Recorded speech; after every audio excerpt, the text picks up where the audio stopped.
तो डॉक्टर वकार भुट्टा साहब से गुजारिश करूँगा कि अपना एक्सपीरियंस शेयर करें। अच्छा, डलका मारा के हवाले से 3-4 पॉइंट बड़े कीमती हैं।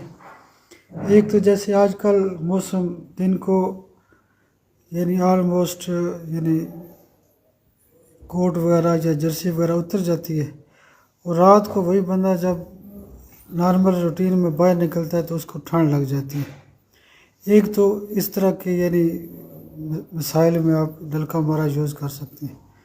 कीमती नुक्ता मैंने ये शेयर करना था कि मेरे पास एजोस्पर्मिया के बहुत सारे केस डलका मारा और मर्क साल से ऐसे ठीक हुए हैं, जैसे कोई ड्राइवर हजरात हैं, ठीक है, उनको यानी कभी हीट लगती है, कभी सर्दी लगती है, कभी कुछ होता है। दूसरा ये जो तंदूर वगैरह के लोग होते हैं, ठीक है, कभी आगे हो रहा है रोटी लगा रहा है, फिर पीछे हो रहा है, कभी ठंड कभी गर्मी, तो उस पर भी डलका मारा से बड़ा यकीनी फ़ायदा हो चुके हैं। उसके अलावा ये है कि जिन लोगों को वार्ड्स निकलते हैं, मुश्किल किस्म के जितने भी वार्ड्स हैं, उसको आप यानी एक ऑर्डर फॉर्म में कास्टिकम, डलका मारा और एसिड नाइट इस तरह की जो दवाइयाँ होती हैं, डलका मारा वार्ड्स के अंदर यानी प्रैक्टिस में एक फार्मूले के अंदर मौजूद है। और ख़ास करके जो एनल वार्ड्स होते हैं, यानी लोग कहते हैं जी मौके ठीक नहीं होते, बवासीर के मौके, उसमें भी डलका मारा बहुत अच्छा काम करती है। बहुत शुक्रिया। बहुत शुक्रिया। और कुछ गैप आ गया था हमारे प्रोग्राम में और आजकल तबीयत थोड़ी नासाज है डॉक्टर साहब, इंशाल्लाह ठीक हो जाएंगे। और अब मैं लेजेंड डॉक्टर अली मोहम्मद साहब से गुजारिश करूँगा कि वो हमें अपना एक्सपीरियंस डलका मारा के मुताबिक बताएं। डॉक्टर साहब जी देखिए, ये डलका मारा जो है ये रोज़मर्रा के इस्तेमाल होने वाली दवा है और इसका जो ताल्लुक है वो प्लांट ग्रुप से है और ये शॉर्ट एक्टिंग भी है और ये डीप एक्टिंग भी है। ये शॉर्ट एक्टिंग भी है और डीप एक्टिंग भी है। मसलन शॉर्ट एक्टिंग तो इसलिए आ सके जी आपको जल्दी कोई चीज़ें जैसे नज़ला ज़ुकाम बुखार हो जाता है तो उस हवाले से शॉर्ट एक्टिंग। तो डीप एक्टिंग इसलिए है कि चूँकि ये एंटीसाइकोटिक है और इसलिए ये एंटीसाइकोटिक जो भी दवा होगी वो गैर असर करती है। इसकी सबसे पहली जो पहचान थी जो शॉर्ट एक्टिंग में वो ये है कि दिन गर्म तो रात ठंडी। जब भी दिन गर्म शुरू होते हैं तो रातें ठंडी होती हैं। तो ये इसकी स्पेशली बहुत सारे हमारे ऑथर जितने भी हैं ज़्यादातर उन्होंने ये कहा है कि जब दिन गर्म हो जाता है तो रातें ठंडी हो जाती हैं। अब इसके साथ चाहे उसको बंदे को और दूसरी ये डैम्प पैदर की भी दवाई है।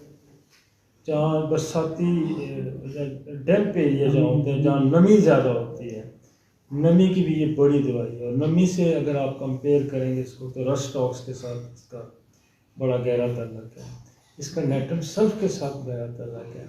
और नमी में ही सारी तकलीफ़ात जो आपको पता है साइकोटिक उठाता है, तो लिहाजा इसका मेडोरिनम के साथ और थूजा के साथ तो जहाँ नमी आएगी, जहाँ बरसात के मौसम में या नमी के मौसम में जो तकलीफ़ात बढ़ती है, साइकोटिक मरीज सारे नमी की। इसलिए जितने फूड्स हैं जिनमें पानी की कसरत पाई जाएगी वो भी उसमें नमी में आते हैं, और जितने वो भी साइकोटिक भी है। और जितना पानी का फ्रूट होगा या पानी वाली जितनी खुराक होगी, साइकोटिक जो है ना उससे एग्रीगेट होता है। तो आप इसकी ज़रा सोल को अगर समझने की कोशिश करें तो ये बड़ी गहरी दवाई है, ये साइकोटिक बेस है इसकी। अब इसका जैसे दिन को बच्चे हमने देखे कि निमोनिया के जो बच्चे होते हैं ना, जैसे ब्रोमियम है, तो ब्रोमियम अगर धूप में उसके बारे में लिखा है कि बच्चे धूप में जब फिरते रहते हैं, जब वापस घर में ठंडे मौसम आते हैं तो वो बीमार हो जाते हैं। तो उसके साथ भी आप इसका कंपैरिजन करते हैं। मैं इसको सीज़न में, जैसे अब सीज़न इसका आने वाला है, ये मार्च अप्रैल में ये ज़्यादा यूज़ होगी, फिर जाके ये अक्टूबर नवंबर में, क्योंकि दिन थोड़े गर्म हो जाते हैं तो रातें तो ठंडी हो जाती हैं। तो ये बेहतर रस्टॉक्स का ये भी है, वो भी इसी तरह होता है कि लेकिन रस्टॉक्स एवरी वेदर चेंजेस पे होता है। लेकिन इसके लिए स्पेशली इंडिकेशन ये दी गई है कि जब दिन गर्म शुरू हो जाए और फिर रात ठंडी हो जाए, तो अक्सर आपको पता है जब बंदे धूप में होते हैं तो साए में आते हैं तो फिर एकदम वेदर चेंज हो जाता है। लेकिन जब फुल सीजन मई जून जब शुरू हो जाएगा तो फिर दिन भी गर्म होता है, रात भी गर्म होती है, वहाँ डलका मारा का इस्तेमाल नहीं होता। तो अब हमारे यहाँ एक प्रॉब्लम हो रहा है कि ये उस वक्त की दवाई, ये जो इसकी करेक्टेड सिम्टम है ना, ये उस वक्त देखेगी जब लोगों के घरों में एसी नहीं होते थे। तो अब बंदा बाहर निकलता है तो गर्म होता है, तो जो ही अंदर आता है तो एसी चल रहा होता है। तो आप थोड़ा सा ये ना सोचे ना कि अब दिन गर्म होगा तो रात ठंडी होगी तो मैं डलका मारा का इस्तेमाल करूँगा। अब थोड़ा सा हालात हाजरा के अगर आप मद्देनज़र रखें तो हालात बदल गए, इसलिए कि अक्सर आप दफ्तरों में जाते हैं, अक्सर आप घरों में आते हैं तो अंदर एसी चल रहा होता है, बाहर निकलते हैं तो धूप होती है। तो ये आप इसकी जो मटीरियल मेडिका कहते हैं कि वक्त के साथ साथ बदलता रहता है कि कौन कौन सी, डॉक्टर का काम है कि वक्त के ऊपर वक्त की नब्ज़ पे हाथ रखे अब हालात क्या हैं।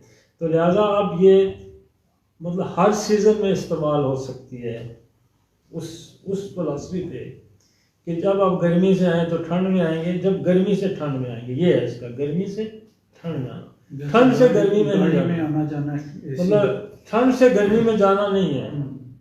ठंड से गर्मी में जाना या ठंड से गर्मी आना तो फिर रस्ट टॉक्स आ जाएगी, फिर आर्सेनिक आ जाएगी। और ये एवरी वेदर चेंजेस जो है ना बेसिकली ये ट्यूबरकुलोनियम का खासा है, ये याद रखें। रीअक्रेंस हो जाना, जब वेदर चेंज होगा तो रीअक्रेंट होगा, लिहाजा इसकी बेस में ट्यूबरकुलोनियम भी है।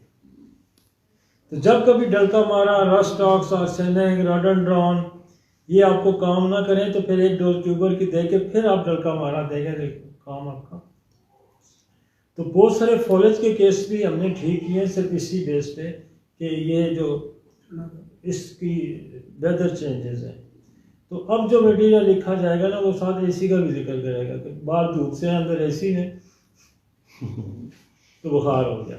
और इसके साथ जो है ना रस्टॉक्स बड़ा अच्छा मिल गया, इसकी रस्टॉक्स के बाद बड़ी अच्छी दोस्ती कि आप रस्टॉक्स के साथ आर्सेनिक के साथ रस्टॉक्स की बड़ी मतलब अच्छी दोस्ती है। और रस्टॉक्स और आर्सेनिक आप अल्टरनेट करवा सकते हैं, डलका मारा के साथ आप रस्टॉक्स दे सकते हैं। तो आपका काम बाज़ दफ़ा वो जो रस्टॉक्स नहीं पूरा करता वो डलका मारा पूरा करते, जो डलका मारा नहीं करता फिर ये। और अगर ठंडे सीज़न में, बिल्कुल ही ठंडे सीज़न में आप जब चले जाते हैं तो फिर यूबिटोरियम का मकाम है। तो हम इसको कंपैरेटिव करेंगे जनाब, इसकी स्टडी नेटल सेल्फ से करेंगे, हम इसकी मेडोरिनम एज ए साइकोटिक करेंगे। सारे साइकोटिक मरीज जो है ना वो नमी में तकलीफ आते हैं, तो वहाँ कंपेरिजन एक ऐसा रिजल्ट जो इसको मैं इससे लेता हूँ वो बड़े मज़े का कि जो पाल पे जो वॉट्स होते हैं, हथेलियों पे वॉट्स होते हैं या हाथों की, इसमें 2 दवाइयाँ जो टॉप की हैं और ज़िंदगी में कभी मुझे मायूसी नहीं हुई, एक फेरोपिक्रिक है और एक डलका मारा। तो फेरोपिक्रिक और डलका मारा की भी बड़ी आपस में दोस्ती है। आप फेरोपिक्रिक दे के डलका मारा देंगे तो तब भी आपको रिजल्ट, मैं कहता हूँ ये ऐसी 2 दवाइयाँ हैं कि आप बंदे को ये कह सकते हैं कि यार अगले 15-20 महीने में ये आपके वार्ड्स उड़ जाएंगे, तो उड़ जाते हैं। दोनों में फ़र्क क्या है इन दोनों में? अब फेरोपिक्रिक बेसिकली जो है उसका तल्लक जो है वो है मिनरल ग्रुप से, वो इसका तल्लक है प्लांट ग्रुप से। और खुदा नेचर ने ये किया हुआ है कि हर दवाई का एक अल्टरनेटिव मिनरल में भी रखा हुआ है, प्लांट में भी रखा है। जैसे ब्रायोनिया है नेट्रोमेल है, एपस है नेट्रोमे और ब्रायोनिया, देखे ना। अब ब्रायोनिया जिस तरह काली साल पल्साटीला तो मिनरल भी होगा। और बाद दफ़ा मैंने बहुत सारी ऐसी दवाइयाँ देखें कि जो आपकी सार्कोर में भी मिलती हैं, वही सिम्टम, जैसे बेलाडोना प्लांट है, कल्केरिया कार्ड मिनरल है, क्योंकि कल्केरिया कार्ड के अंदर ही बेलाडोना होता है। तो एक्यूट बेलाडोना है, काम है कल्केरिया कार्ड है। तो इस तरह से ये जो है ना वो डीप है ज़्यादा फेरोपिक्रिक, वो है मिनरल ग्रुप से, ये है प्लांट ग्रुप से, दोनों साइकोटिक है। तो फेरम पिकरा की और भी बड़ी, जैसे हम प्रोस्टेट में भी उसको बड़ा यूज़ करते हैं, फिर और उसकी ज़रा डिफरेंट चली जाती है। तो आप मेडोरिनम थूजा वगैरह देंगे, आप डलका मारा देंगे। वार्ड्स बाकी सबसे ज़्यादा, हालांकि इसके वार्ड्स बड़े मोटे होते हैं, वो सही हार्ड वार्ड्स होते हैं जो हथेलियों के होते हैं, मोटे मोटे वार्ड्स होते हैं, और ये मोटे मोटे वार्ड्स जो है ना हटा देती है। हालांकि बाज़ वार्ड्स जो है ना वो बड़ी मुश्किल से गिरते हैं, लेकिन ये हथेली के दोनों की बड़ी खासियत है। वार्ड्स में आप चले जाएँ, नेक के एरिया में स्टेफिस एरिया, यहाँ कास्टिकम बड़ा अच्छा करती है, आपकी जो जेनेटल एरिया में आपकी नेक्टिक बड़ा अच्छा करती है, वहाँ आपकी सुबाइना बड़ा अच्छा करती है, एस्ट्रोड फॉस बड़ा अच्छा करती है जो जेनेटर से एरिया के पास है, और सनाबेरस बड़ा अच्छा करती है। आपकी जेनेटल एरिया के बाद में आपकी वो है जो ह्यूमन पेप्लोमा वायरस बड़ा अच्छा काम करता है। तो वार्ड्स की तो एक बड़ी लंबी फैमिली है वार्ड्स। मैंने बुफो से मैंने वार्ड्स बड़े गिराए हैं। जो बच्चे मास्टरबेशन करते हैं उनके वार्ड्स कभी भी नहीं गिरेंगे जब तक आप उसको बुफो नहीं देंगे। मतलब बुफो देंगे तो उनके वार्ड्स गिरेंगे।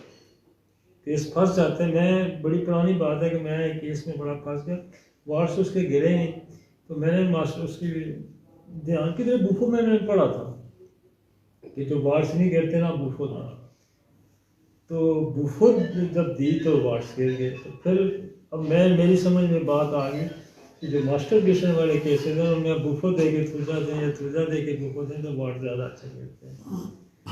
तो वार्ड्स में आपकी रेडियम है, वार्ड्स में आपकी और बड़ी सोल भी एंटीसाइकोटिक है, एक्सरे है, लंबी है, बड़ा आप उसको साथ कंपेयर। तो ये देखना कि वेदर चेंजेस का मकसद अब तो ये है कि जैसे मैंने कहा कि बाहर से आया बंदा गर्म है तो ये इसकी सोल है।